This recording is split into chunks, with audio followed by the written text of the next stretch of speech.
manipulated yet again by the tiny Daniil, but dropping the subject of Tupka's age for the time being seemed prudent.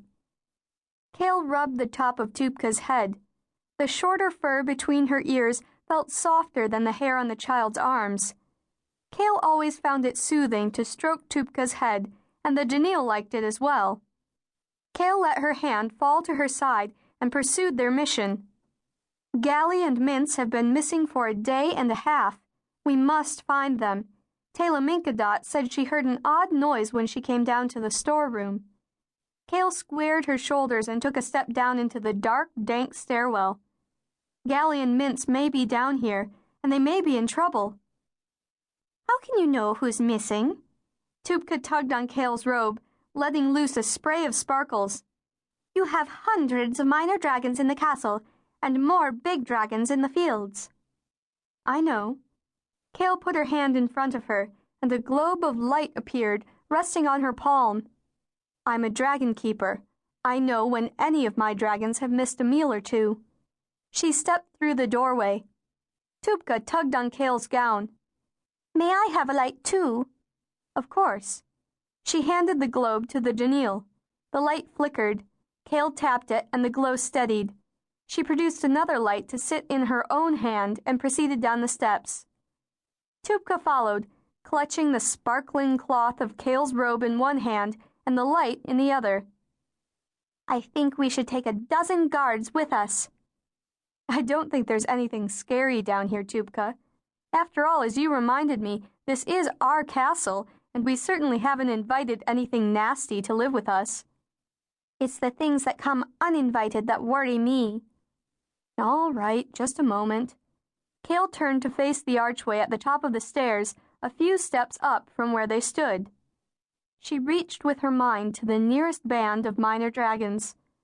Soon chittering dragon voices, a rainbow vision of soft, flapping, leathery wings, and a ripple of excitement swept through her senses. She heard Artros, the leader of this watch, call for his band to mind their manners, listen to orders, and calm themselves.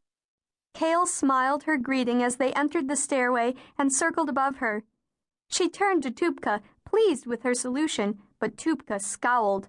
Obviously, the Daniil was not impressed with the arrival of a courageous escort. Kale opened her mouth to inform Tupka that a watch of dragons provides sentries, scouts, and fighters, and Bardon had seen to their training. But the Daniil child knew this. Each watch formed without a dragon keeper's instigation. Usually, 11 to 15 minor dragons developed camaraderie, and a leader emerged. A social structure developed within each watch. Kale marveled at the process. Even though she didn't always understand the choices, she did nothing to alter the natural way of establishing the hierarchy and respectfully worked with what was in place. Artros, a milky white dragon who glowed in the dark, had caught Kale's affections. She sent a warm greeting to the serious-minded leader and received a curt acknowledgement. The straight-laced young dragon with his tiny mottled white body tickled her. Although they didn't look alike in the least, Artros's behavior reminded Kale of her husband's personality. Kale nodded at Tupka and winked. Now we have defenders. I think, said the Daniil, letting go of Kale's robe and stepping down a stair, it would be better if they were bigger and carried swords. Kale smiled as one of the younger dragons landed on her shoulder. He pushed his violet head against her chin, rubbing with soft scales circling between small bumps that looked like stunted horns. Tupka skipped ahead with the other minor dragons flying just above her head. Hello, Crane, said Kale, using a fingertip to stroke his pink belly.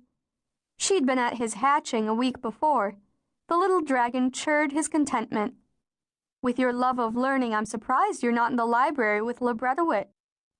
A scene emerged in Kale's mind from the small dragon's thoughts. She hid a smile.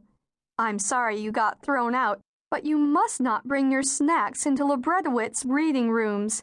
A Tumenhofer usually likes a morsel of food to tide him over, but not when the treat threatens to smudge the pages of his precious books. She felt the small beast shudder at the memory of the librarian's angry voice. It's all right, Crane. He'll forgive you and let you come back into his bookish sanctum.